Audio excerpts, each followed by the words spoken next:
Hey everyone, you're listening to Party Time, My Golf Story with Kevin Walsh, and whatever special guest he has today, you can check me out on episode 9 of the podcast. Today I'm wearing Grayson clothes while I'm out practicing because I believe in look good, play good, and follow me on Instagram, Sophia Warren Golf, and hope you enjoy the rest of the show.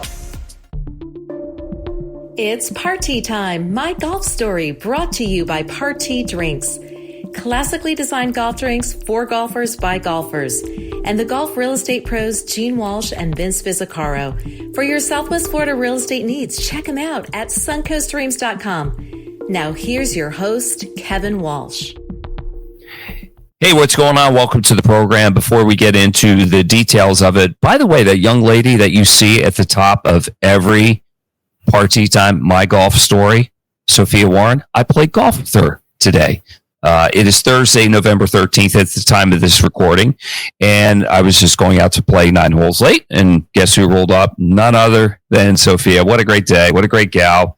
Game looks good, and man, she can hit the ball. And she's going to be a guest again. Already been a guest on the program 2 times. I know people around Lakewood National Golf Club love her, as they should. Same with Lakewood Ranch Country Club, where she is right now and still chasing the dream. So we'll check in with Sophie a little bit later. Before we go any further, if you haven't subscribed to the podcast, would you please do so?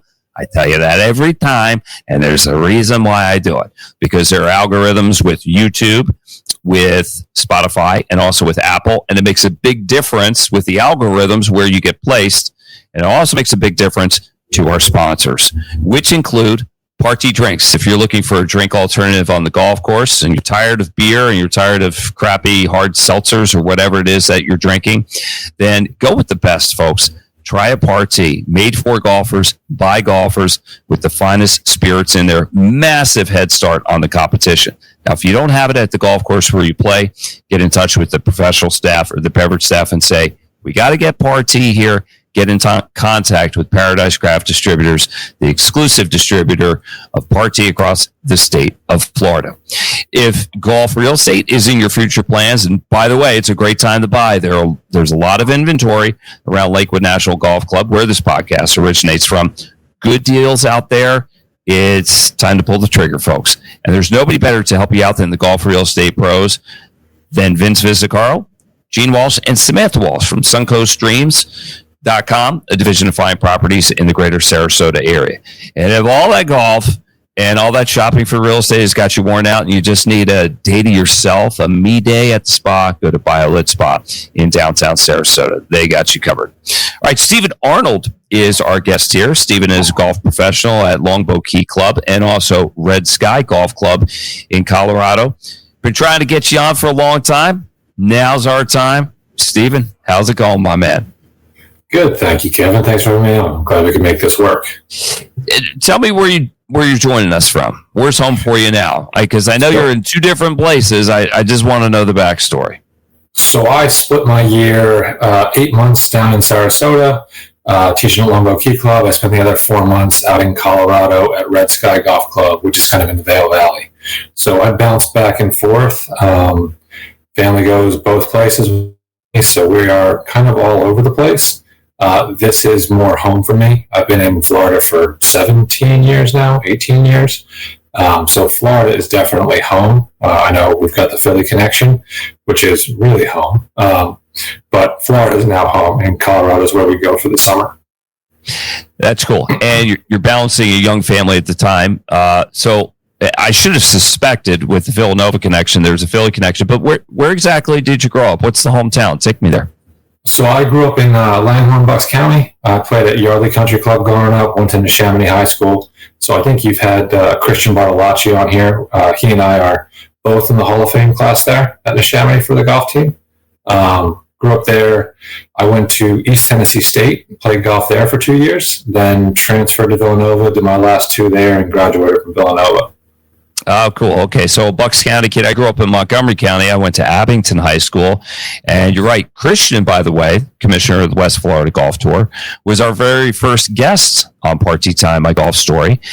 And he told, we all know what he had been through with the loss of his wife, and he told that story. And then he came back on and talked about finding love again. I almost cried. But I know you've played a lot of golf with him, and at Villanova, which we'll get into in just a moment. But take me back to the very roots in Bucks County. When did golf start for you, and who introduced you to the game? So I started playing golf when I was about 3. I think my mom tells a story that at 4 years old, I put a golf ball through the kitchen window. She decided that golf was a thing I should do, and she went down way before I'm 40 years old now. So she went out and went to a golf shop and just said, cut these clubs to his size. And they said, that's just a stick and a grip. I'm like, fine, whatever, do it. So I had golf clubs when I was 3, and I just swung around and whack up persimmon wood in the backyard. And my dad played golf. He's still a very active golfer at Yardley Country Club back up in Bucks County. And he was going to go play golf one day. It was Saturday, and I've got a younger sister. And my mom goes, you can go play golf, but I'm not watching both children, so take one. So that's how I started to go. And then I loved it. I would go whenever I could with my dad. It was our bonding time. It was our stuff that we did together. I played baseball, basketball, football in middle school, ice hockey. And then by kind of 8th grade, just shifted to kind of full-time golf and baseball. And I would play golf or baseball basically every day. And those were the 2 things that I loved doing. And then I was just better at golf. And the better I got, the more I enjoyed it. And I just loved competing and playing tournaments. So just kind of kept following along. And it's still to this day, like, it's what I love doing. I love teaching, I love coaching, but playing golf, competing at golf, like that to me is like the most enjoyable thing outside of my family. It's what I love doing. Wow, you love the burn. I think that was one thing that was missing from my competitive career. I liked it at times, but I got to tell you, it wore me out. But I think what you're saying, and it reminds me of people like Jim Furyk, I mean, he needed competitive golf in his life like the rest of us need air to breathe. Like, he would die if he didn't have it. Was it that strong for you? I don't know if it was the competitive golf, and it was just the game. Like, I just like trying to figure things out. And I think when you look at golf, the game, the swing, all of the pieces that go into it, it's such a massive puzzle that you're always trying to kind of piece things together. So you're working through this thing, and as soon as you think you've got one thing figured out, something else goes wrong.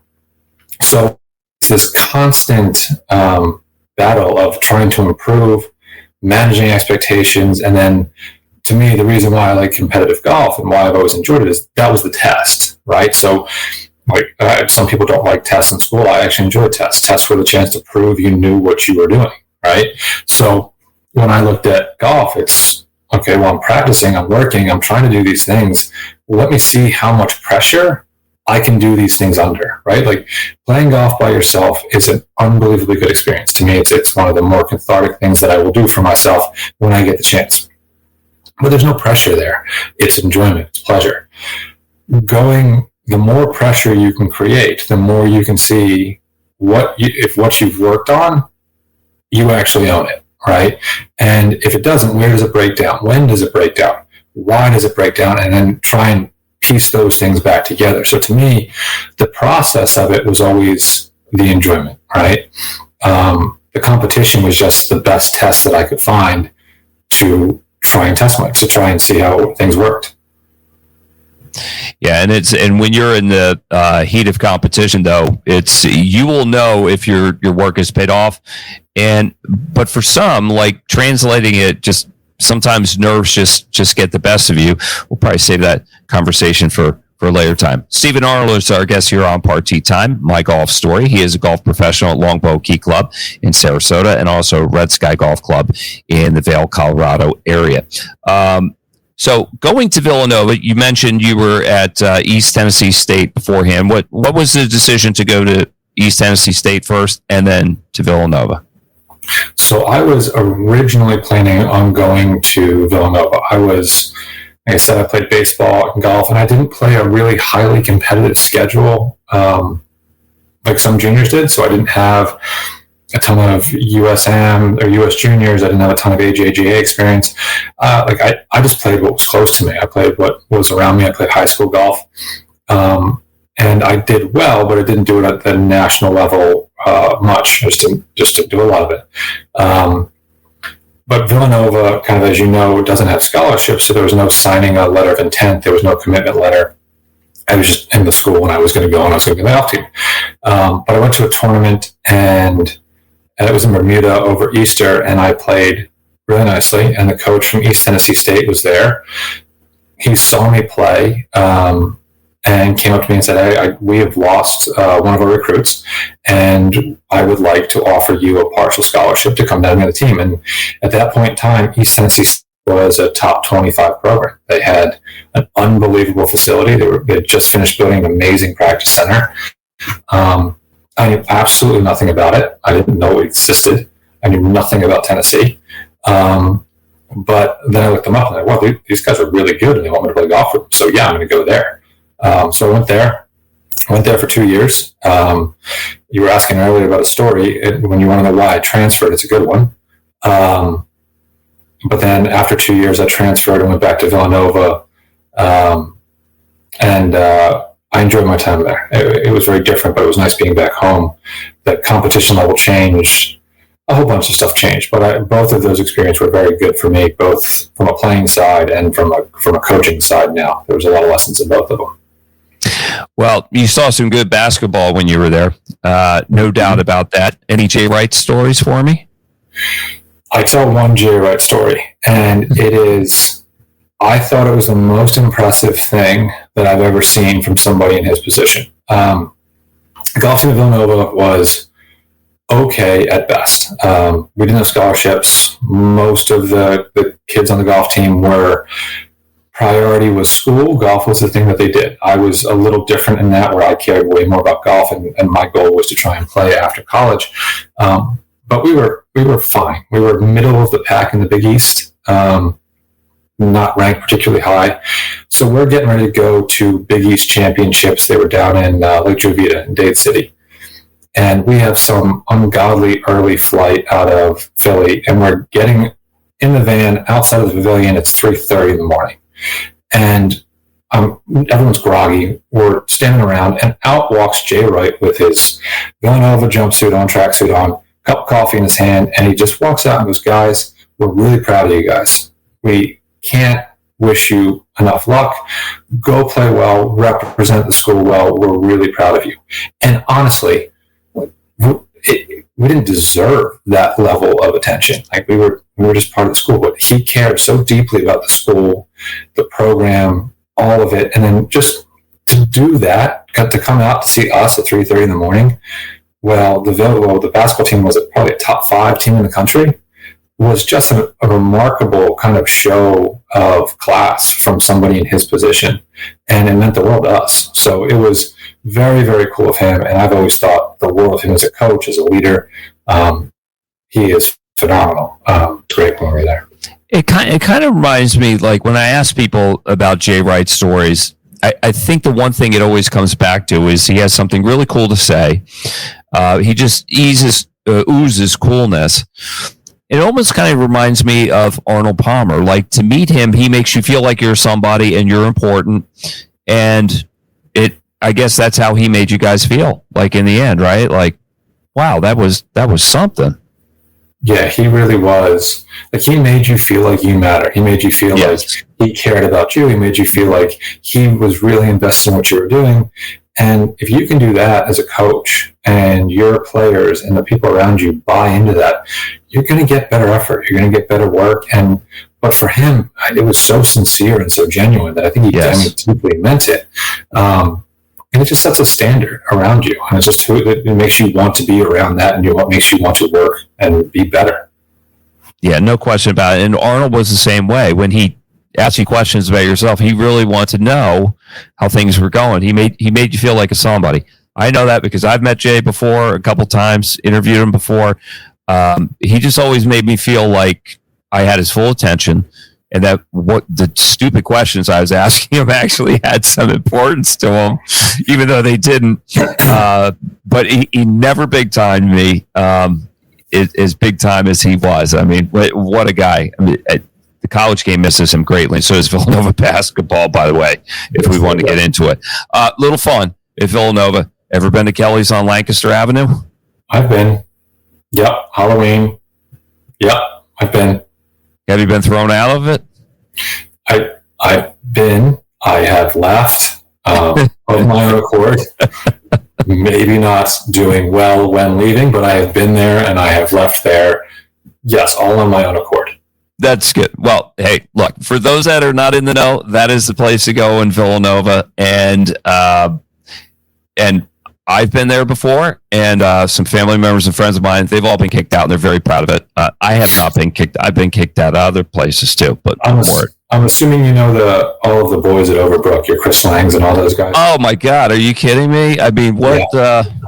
So we had this little Ryder Cup thing between the Villanova golf team and Overbrook, and it was Chris Lang and it was Ostermester and all of those guys, and we're playing like this 8-on-8 Ryder Cup, and they absolutely drummed us, and it's so embarrassing because they're all in, this is whatever it was in 2007, 6, they're all in their 50s, 60s, and they are just taking us to the woodshed, just beating us as we're 20-year-old kids.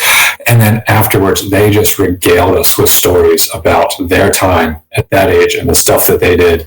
Wow, you guys set quite the precedent when you were here. It's a great group of guys up there. That I do miss that, like the GAP, the Philadelphia Golf Association, playing all those events, seeing all the guys playing the invitationals. That was so much fun when you were that you're just out. Like, it was awesome. Yeah, because like my memories of it, and I played on the men's team at Huntington Valley when I think they brought me on board when I was 15 or 16, and they didn't even give me a choice. And you know something, Stephen, they treated me like a man before I was. And so we were going to steak dinner, and there may have been some beers going around, and they brought me home. My dad's like, "What happened?" I'm like, "I just went along with the crowd." I mean, you can't do that. I mean, this is the 80s. Things were different back then. I mean, we behaved differently. But I appreciated that they treated me like a man before I was. So let's talk about Longbow Key Club. I know you got a really good program going on there. And one of the things that you did when you got into teaching is you embraced technology early on. Why'd you do that? So when I started teaching, I was looking for a way to kind of make a name for myself, create a niche. It was 2012, I think. And I was kind of looking around going, what can I do? What part of the game am I passionate about? What can I be? What can I do? And I don't really know a lot on the teaching side of that end. So I'm like, I can be good at something. So the first thing I bought was a SAM Puttlab, and I said, I'm just going to be really good at teaching putting. I'm just going to focus on that because I don't see anybody teaching putting in our area. I don't see anybody doing this as a specialty. So I'm just going to get really good at putting. So I bought a SAM Puttlab,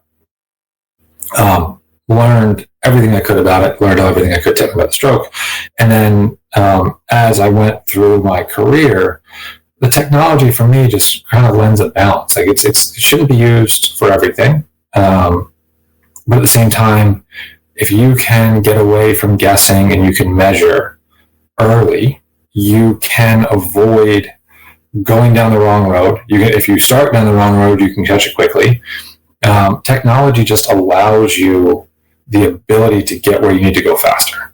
It lets you take the guesswork out. And then kind of what I learned as I was teaching is like, okay, well, this is what I'm seeing. And you should realize there's a whole bunch of different ways to create what you want, whether it's talking putting, whether you're talking full swing, and then figuring out the different ways to solve the problem that you're seeing. And then the tech for me has just always allowed me to either validate what I'm seeing or confirm that what I think we need to do is going in the right direction. We're getting the results. And then it also kind of allows the student to see what the changes they've made are actually how they're measurable, right? So if you're working on path or face or angle of attack, if you're working on ball speed or shot shaping, you can always use the golf ball, and the golf ball is obviously super helpful. But there's a time when you're maybe changing the swing and the golf ball is not really doing what you want to see yet because you haven't found the timing for contact. But the measurements are telling you you're going in the right direction.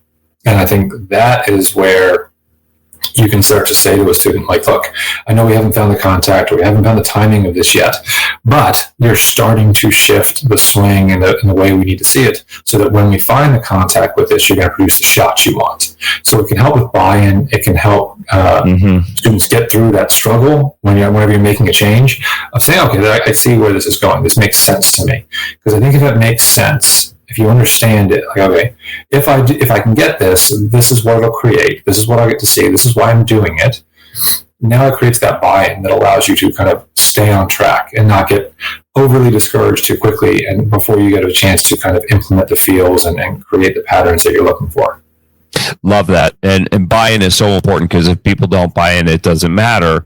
And it's easy to buy into science when you can see it and understand it and then apply it to what you're doing. I forgot to ask you something. After college, did you chase it? I did. Not well. I tried.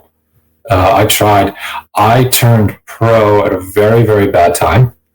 So I graduated 2007, moved to Florida, turned pro in 2008, right in the middle of the economic crash. And basically everyone lost their funding, right? So all the players, if you looked at the Gateway Tour, which was in West Palm Beach, the model that they used to run was you paid $10,000 for the winter season, $10,000 for the spring season, and $15,000 for the summer season. You paid it up front. And that got you 7 events, 10 events. And they were, in 2004, 5, 6, 7, they were sold out the instant that they opened up their schedule. You had to get on wait lists to get in. You had to buy spots from other players. I turned pro and the crash happens, and all of the kind of mid-tier players that had support, well, all their funding went. So, they were getting 132 players 2 years prior. They had like 40 guys first year. And the biggest problem for me was the 40 guys that were still playing were all the guys that were really, really good. And I wasn't there yet. And I just got my teeth kicked in and lost a whole bunch of money really quickly, and goes, this might not be a good career path for you. Tried Q school, and then kind of quickly was like, I'm not close. Like I could shoot the good scores, right? I could shoot a 66, 65 in competition, but my bad scores were 76, 77, 78, and you're not going to make a lot of money doing that. So I liked Christian events when we started out because they were one-dayers. So I could win a one-dayer. I won a few of those because I could have a good day. I did not have the talent, the skills required, and the mental side of it, where I could play 3-4 consecutive rounds without having a disaster in there somewhere that would take you out of the money, miss the cuts, cost you a whole bunch of money, whatever it was going to be. And if you can't do that, if you can't string long stretches of quality golf together, you're never getting through Q school, and you're going to lose money very quickly on the mini tour circuit. I hear stories like that all the time, but you were just a lot more specific about like the economic crash. And then I didn't know about all that money up front, but I know everybody that's chasing on the mini tours, money always becomes an issue unless you got a dad with real deep pockets, and it doesn't really matter. And even those guys, it doesn't seem to work out because they don't quite have the burn. Speaking of mini tours and mini tour legends and Longbow Key Club, any Mike Fasaki stories? I think so. I like Mike. I've gotten to know him more now that he's been working out there the last couple of years. He's a really good dude. He's obviously uber talented, and he's a really, really good golfer. And I think now that he's working into the PGA program, starting to work towards that. I don't have any good ones for you. I wish I did. I wish I had a good one. I think more as I play with him now. Now it's more of him going like, oh, it's really hard to be really good at golf when I don't play golf all the time. Like when I have to work and do shifts. You mean he's not taking you? Like, he hasn't taken you out and dropped a 62 on you just like that, like he has to many other people. Well, thankfully, I don't get to play much golf, so he hasn't done it to me yet. I have not been unfortunate enough to catch the wrong side of that one. Yeah, I hear about it plenty, but it's there's certainly a thing like this happened to me when I started teaching. is when you start teaching, you might see like, I did 9 hours of lessons yesterday. I saw 9 different students. By the end of the day, if you start to hit golf balls afterwards for yourself, you're like, wait, what do I do? I know what I told this person, I know what I told that person, but what is my swing? And you can almost get lost in your own golf swing because of the information you give to other students, and then you start thinking about the swing more. Where I think when you're playing, you want to be kind of void of as many swing thoughts as possible. You just want to kind of know, I focus on this and the ball does what I want, and this is really good. The more you start thinking, and then for me, like I was a basket case when I was teaching and then playing, because every time I went out to play with members, I'm like, I have to look like I look good, not just play good. I have to look like I have a good swing, and that's not me. Like my swing is unique. We'll go with unique, and that created all sorts of issues in my golf game. I got really bad for a while, and then you kind of figure out like, okay, the goal is to play golf. The goal is to play good golf, shoot a good score, control the golf ball, and that kind of helped with my teaching of saying like, we have to. There's things that we want to see, things that I like, but we have to look at this from a way more holistic approach of like, it's going to matter how it works for you and how to make it work for you so that you play your best golf. And then once you kind of start to get that in, you can kind of run with that, and it allows you to certainly play a bit better, in my opinion. You got to play your own game. You got to be an athlete. There's a time to think. That's on the range. That's for the lessons and everything. But when you get out on the course, and I tell all the people that I caddy for, I'm like, look, you've played enough golf. The muscle memory's there. Just get up and hit it and be an athlete. And that's really your best shot. So tell me about like being in 2 different places, Red Sky Club in Colorado and Longboat Key Club here in Florida. How do you make it work? I mean, so far apart, you got a young family. I mean, a lot of people are probably making sacrifices, but how does it work? It's a lot of effort. It is a lot of effort and a lot of organization. Thankfully, things have gone really well at Longboat for me, and with our family, things have been good.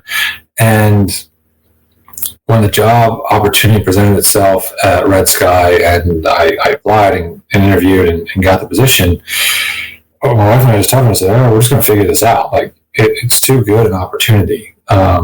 So the first year, we made obviously plenty of mistakes trying to figure it out. But what we love for us is the opportunity it gives our kids.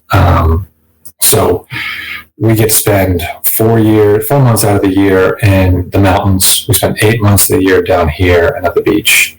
Our kids get to experience all sorts of different environments and people and lifestyles, and they get to see mountains and snow, and they get to see bears and coyotes and all sorts of stuff in the mountains. And then down here, they get to explore the ocean and do stuff. So for us, it's like, okay, this is going to be a logistical challenge. My wife's been amazing. She does a really incredible job. She is the program director for the First 1,000 Days initiative out of the hospital. And she is able to work remotely. She does a lot of the structuring of the organization. She does all of the grant reporting. She does all the research and the evaluation. And she can do that from home or from wherever we are. And she has been very, very accommodating of getting up super early in the morning when we're out in Colorado, so she can get her work in with mountain time being helpful, so that I can then get to work, and then she can get extra stuff done in the evenings when I get back, and we just trade off responsibilities. So it hasn't been good for my golf game because I don't go to play very much at the minute, but for us and for our family and the facilities I get to work at are amazing. The staff I get to work with are amazing. And it's a lot of work. It's hard to organize and structure, but at the same time, for us, it's worth all of the effort of it. So you're not playing much golf, but you're going to be playing a lot of golf really soon. You mentioned first 1,000 days, Suncoast, longest day of golf. What's I have a general idea because Kyle Rhodes, who plays West Florida Golf Tour, I caddy with him at Concession Golf Club. He videotapes his thing, did a great job on Instagram and everything, and it looked grueling. But what's your version of the longest day of golf going to be? So he did the 100-hole hike. He did that at the short course over concession, which is a lot of walking, but it's the short course. I'm going to see how many holes of golf I can play in a day. So this will be a 6:45 a.m. start until sun goes down, and I'm just going to play golf all day long at Longboat with the hopes of playing 100 holes. I'm not walking. I'm not going to do that. I won't finish. I'm aware of this. So I am doing it as a way to support the initiative that my wife runs, and I've got members and clients that have pledged per hole and per birdie, that have made flat donations. And then what's really, really cool with it is the Charles and Marjorie Baranczyk Foundation is matching every dollar that we raise through this event, dollar. So if we raise $20,000 or $30,000, they're going to match it. And this is what allows them to bring in more navigators. That helps with care coordination for families in our area. And what this initiative has done in our community is really, really amazing. The results they've shown, the impact they've had on families and what it's allowed them to do and the growth, and all of that helps for children in the first 1,000 days of life, right? If putting them in a better situation produces better outcomes early, and that's the most important area you have from a child's development side. So the more that they're able to do, the better it is for all of us, right? And what it does in our community is amazing with the services they provide. Her initiative has taken 90 community partners, put them all on one platform. So care coordination is more streamlined. So families get better attention. They get to the services they need. They get them quicker. And it reduces stress. It reduces anxiety. It puts them in a position where they can succeed and grow in their lives, where they're not just trying to survive as much. And it gives them a chance to thrive and correct. And have the life that any child should have. Now, if people want to donate to you, how can they get in contact with you? So you can always find me. My website's StephenArnoldGolf.com. All of my contact information's on there. Instagram, Stephen Arnold Golf. Most of my stuff goes through my email database, which is where people can sign up online. They see some of my content, some of the articles I've written. If they're looking for lessons, that's where they go. The best way is to reach out to me. If you reach out to me, I can get you connected with, it's all going through the Sarasota Memorial Healthcare Foundation. They're the ones that take in all the money. So there's a link to donate. I'm currently taking pledges. If people just, basically what it is most of my clients and members at Longboat or Red Sky are just emailing me saying, hey, I'm giving you $1 a hole or $5 a hole or whatever it's going to be, or keep track of your birdies, see how many birdies you make, I'll give you $50 a birdie or $20 a birdie. And there's plenty that are just making a flat donation to contribute because they see the value that it does. So that's the best way to do it. Sarasota Memorial Healthcare Foundation is where the pledge will go through. It is a tax-deductible donation as well, and that can all be recorded or received with a receipt too. Awesome. Stephen Arnold. Golf.com. So check that out for all information about Stephen. Stephen Arnold is our guest here on Part T Time, My Golf Story, brought to you by the Golf Real Estate Pros of Gene Walsh, Samantha Walsh, and Vince Vizicaro, SuncoastStreams.com. Part T Drinks. If you're looking for a drink alternative on the golf course, try a Part T. And if all that golf has you worn out, check out Violet Spa in downtown Sarasota. Stephen, love the Jay Wright story. You got another good golf story for me? What's your go-to? I'm sure you got a couple. So my best one is why I transferred from East Tennessee State. So my sophomore year, I played well in the spring or in the fall. I played really nice in the fall, and I was happy. And then went home for Christmas, came back in the spring. I am struggling. I'm just not playing well. My coach is pissed at me. I'm not having a good time. I'm just mentally a mess, and my game sucks. So we are hosting a recruit, and my college roommate was a kid named Reese Davis, who was the #1 player in the country. He was a first-team All-American. He went on to win on the European tour. He got the top 50 in the world. He was amazing. He's still one of my really good friends. He was one of my groomsmen. He's awesome. And he's like, yeah, we've got a recruit coming in next weekend. I'm like, oh, okay, who is it? And he goes, this kid named Rory McIlroy. And I'm like, oh, where's he from? He's an Irish guy. What? Wait, how do I not know this? Keep going. So the coach at East Tennessee was very good. He realized early on that he couldn't get the best Americans. So what he did was he went to Europe, went to the British Amateur, and found the best British kids because they had no idea what was happening in the U.S. for college, and it was just college golf. So they didn't know the difference of East Tennessee State versus UF, right? So he gets a kid named Keith Nolan, who goes on to be an All-American, finishes second to Tiger at the NCAAs, and gets himself on tour. So now he's got this pipeline out of the UK. So he's getting the best Irish players, he's getting the best European players, and he is bringing them all in. So he gets Reese. Reese is amazing. He's the number one player in Europe. Best putter I've ever seen. Half of what I teach, I just learned from him when we were practicing together. So we have this pipeline out of the UK. And so we're in Johnson City, Tennessee. My golf team is 2 Welsh guys, 3 Irish guys, a Costa Rican, and me. So it's an interesting group in Johnson City, Tennessee. And then we host Rory McIlroy. He's 16 years old. He's finished his A-levels. He's eligible to play college golf. So he comes in for his recruit, and he's staying with us. And we go out to dinner, and he was really nice. It was him and another player named Zach Gould out of Wales, who was also unbelievably good. So we go out to play golf, and Rory shoots 65. He hit it 40 yards by me at 16 years old. And I'm looking around going, I don't know how I'm ever going to beat this kid.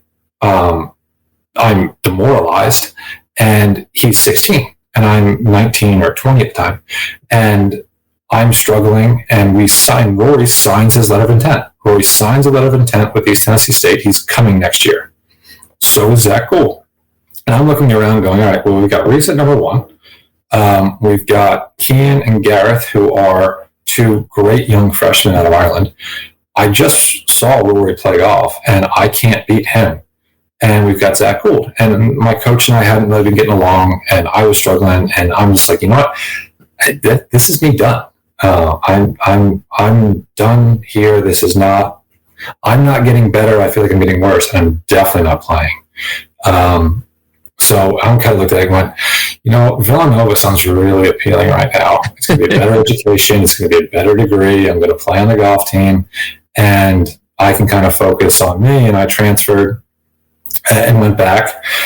Rory has an amazing summer, decommits because he turns pro, which worked out. It went okay for him. It kind of. Yeah, I'd say so. Yeah, this career major thing. Yeah, I mean, what's the big deal?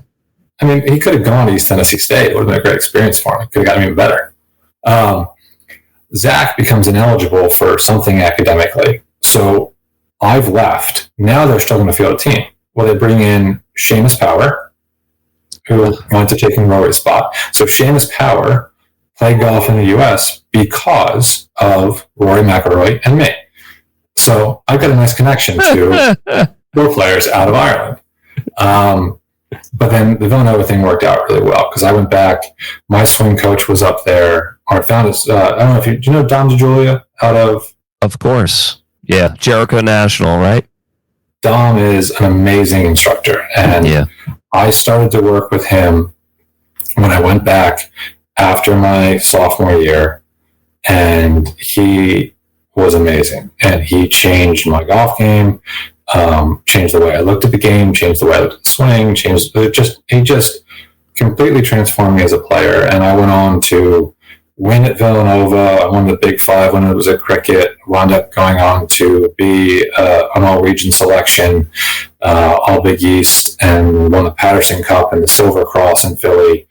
And to me, East Tennessee was amazing, and it was an experience I would never I'll always cherish it. I learned a ton there at that level. But Villanova for me, and then the connection with Dom changed who I was as a player, and it kind of changed the way I started to look at things. If I'm working with juniors now or young players, it's like, look, go into the high-end D1 school is awesome, right? If you're good enough to compete there, it's great. And if you can compete on that level, the experiences you're going to have are amazing, and you're never going to get that level of competition anywhere else. At the same time, being able to play and being able to develop and be able to grow, like every player is going to kind of peak at different levels and at different times. And it's the scenario you're in is so important in your developmental side. If you want to grow and get better. So there have been players where I was like, you might kind of be able to walk on that Division I team. You might get to practice with some guys that are really good. That might help you get better. But if you go here, you can play. And if you there's no substitute for playing. And Villanova is an opportunity that you can't turn down because of its stature, because Jay Wright were there, wish he was still there. But who knew that it took Rory to chase you out of town? But in the big picture, it all worked out, right? You know, you needed all that stuff going on to get to where you were in the place where maybe you were meant to be all along, but you still had that great experience. All right, so we're winding it down here, Stephen. Just the profound role that golf plays in your life. How would you express it? How would you articulate it? Like golf to me has given me everything in my life, right? So to me, golf is amazing. It is the connections you build in it, the people you get to meet, the experiences you get to have. I mean, for me, golf has allowed me, and what I do within the industry has allowed me and my family to have experiences that I don't know how else we would have gotten there.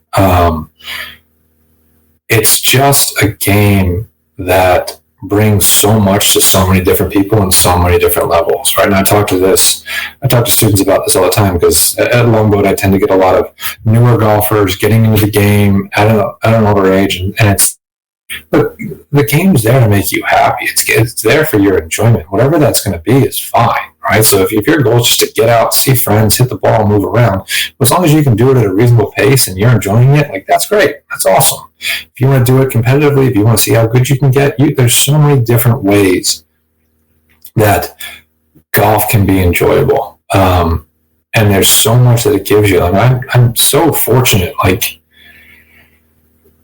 I look at the philanthropic work that we're doing for that longest day of golf, and the people that I've met, like I'm not raising the money, I'm not giving the money. These are all people that I've worked with and taught that are being generous because of our relationships.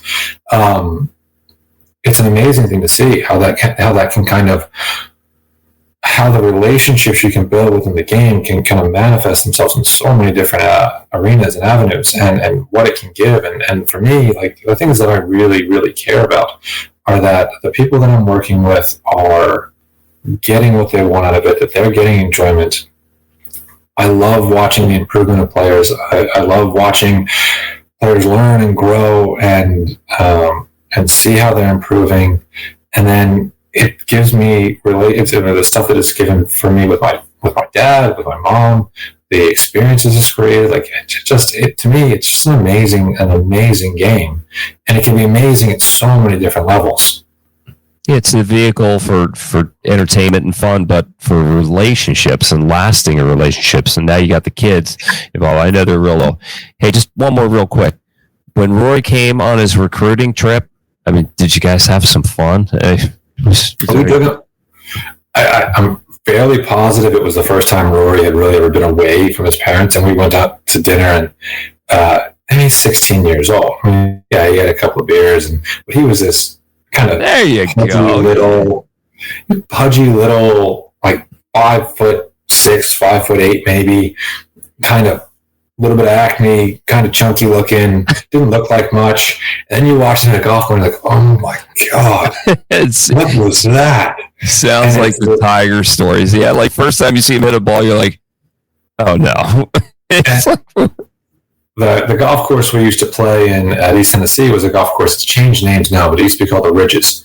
And it has provided, when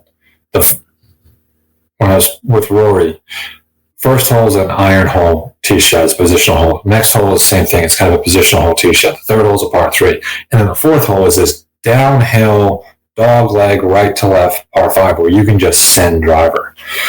And like you watch Rory, and it's like he's good, like he's hitting really good golf shots, but it's iron play, so it's nothing crazy. And then he got his hole, and he likes to draw it, as you can see. He gets up and sends this driver, and it's just like, oh my god, that was different. What was that? That golf course, the experience I had on that golf course, my very first event as a freshman, I qualified for the team. Freshman year, first event, I'm playing on the team, and we get paired with UF and Clemson. And Camilo Villegas is in the group right behind me, and right behind him is James Vargas. And my coach, he's like, hey, Steve, you're a freshman, like, pay attention to what these guys do, watch what they do, see what you can learn from them. Like, you're a freshman, this is a learning experience. I'm like, okay, cool. First hole is this iron positional shot. You leave yourself like 120 yards into this kind of elevated green. And I look back, and Camilo Villegas holds it for eagle. First college shot I've ever seen. Holds it for eagle. I'm like, oh, okay, that's interesting. I get on the next tee, and you can see the fairway. And I'm looking back, and James Vargas is in the fairway, and he holds it for eagle. And I just looked at my coach, and I'm like, I don't know what I'm doing here. I don't know. Like, I don't know what to learn from that. Like, you just hold your iron shots, and that's what that's what you do. Yeah, that's what you do. Yeah, and I'm like, just get up. Like, oh yeah, he's a first team All-American. Like, he's really good. Well, that's major Division I golf. It's just you never know who's around you, or sometimes you do, and you're like, oh boy, I'm in for a long day here. Stephen, hey, I wish you good luck on your journey in life and with teaching and especially playing 100 holes on the longest day of golf. Let's keep in touch, and maybe we'll get together, play around the golf, and we'll drag Mike Fasaki out. Maybe we can tag team him. I think Christian's typically my better ball partner. Oh, there we go. So we could do a little me and Christian versus you and Mike, have a little match there. There you go. But I still want strokes. You guys can play each other straight up, but I want strokes because I'm the lone amateur in that group. I think Vasaki's like a +6 in the twins, so I think he's got to give me 4. So I'll take the strokes too. It's fine. We can make it fair. Yeah, there you go. But it'll be fun. That's the deal. You set it up, and I'll be there. All right. Good luck with everything, and let me know how everything goes. Okay. Thank you very much. It was a pleasure being on. Thank you. All right. Big thanks to Stephen Arnold, golf professional at Longbow Key Club in Sarasota. Get in contact with him at StephenArnoldGolf.com, and also support his upcoming longest day of golf. You're helping a bigger cause at the same time. Big thanks to the Golf Real Estate Pros, Gene Walsh, Vince Fizzicaro, and Samantha Walsh, SuncoastStreams.com, and Party Drinks. If you're looking for a drink alternative on the golf course, try a Party. And if you're all tired from all that golf, and Steven, after you're done with your 100 holes, go over to BioLit Spa, all right, and get a massage or red light therapy to recover from that, right? Sound like a deal? That sounds perfect. All right, Stephen Arnold, I'm Kevin Walsh. We'll see you again next time on Party Time, My Golf Story. You've been listening to It's Party Time, My Golf Story, brought to you by Party Drinks. Classically designed golf drinks for golfers by golfers, and the golf real estate pros Gene Walsh and Vince Fizzicaro. For your Southwest Florida real estate needs, check them out at suncoaststreams.com or call 941-220-4000.